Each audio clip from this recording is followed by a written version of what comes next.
You're not going to be able to get through airport security with a regular driver's license. That starts next Wednesday. No extension to the deadline for Real ID, Seth Kaplan reports. I don't. I have an appointment to get it, and I should have gotten it earlier, but I do not have it. Lauren, who lives in Carlisle, among more than 7 out of every 10 Pennsylvanians who still don't have the Real ID Gold Star at the top right corner of their driver's licenses. So she would not be able to fly come next Wednesday with what she's carrying now, although in her case, she could still fly. Or I'll use a passport. So she would be okay as long as she remembers to bring her passport even for a domestic flight. Our other new friend, Nick, would be okay regardless. I do, yeah.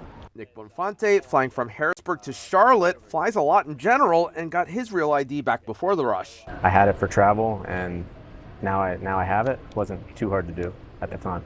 So May 7th for you is a non-event? Non-event for me. PennDOT Secretary Mike Carroll estimates that between people like Nick and people like Lauren, something like half of Pennsylvanians have what they need to get on a plane or to get through similar security at federal buildings next Wednesday. For the rest, if you're the type of person that waits until the last minute to do something, it's officially the last minute.